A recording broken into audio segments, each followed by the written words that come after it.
Hello viewers, welcome back to mass Tamil view.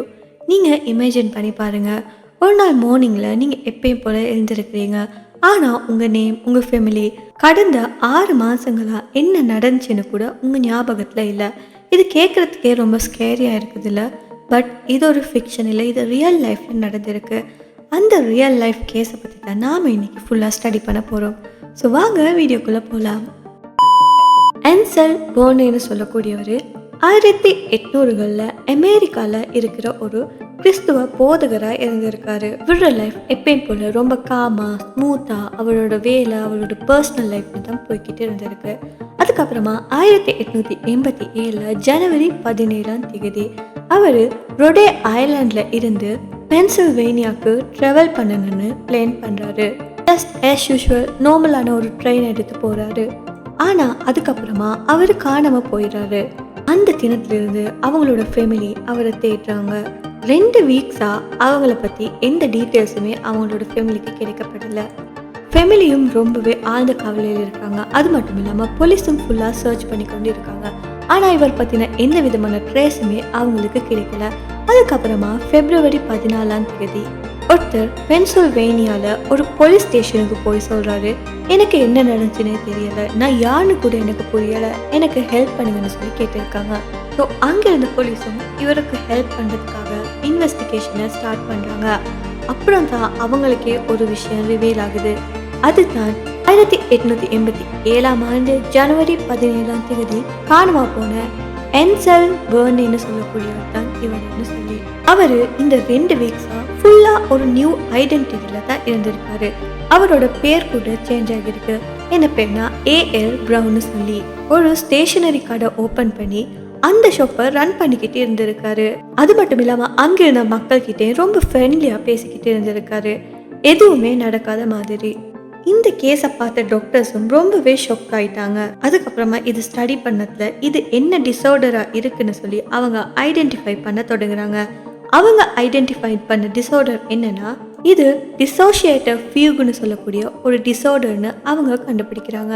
இப்போ இந்த dissociative ஃபியூக்னு சொன்னால் என்னன்னு பார்க்கலாம். இது ஒரு ரேரான சைக்காலஜிக்கல் டிஸார்டர்னு சொல்லப்படுது. ரொம்ப ஹெவியான எமோஷ்னல் ட்ரோமா இல்லைனா ஸ்ட்ரெஸ் வந்தால் நம்ம பிரெயின் இந்த நிலைக்கு ரியாக்ட் ஆகுதுன்னு சொல்லி சொல்கிறாங்க. நம்ம லைஃப்பில் இருந்த பழைய மெமரிஸ் எல்லாத்தையுமே ரேஸ் பண்ணிவிட்டு ஒரு புது ஐடென்டிட்டியை இந்த டிஸார்டர் க்ரியேட் பண்ணிடும். ஸோ அவர் தான் ஆன்சல் போர்னு கூட அவருக்கு தெரியலை.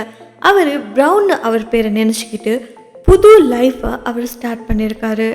பட் கொஞ்சம் காலத்துக்கு அப்புறமா அவரோட பிரெயின் திரும்பவும் ரீசெட் ஆகுது.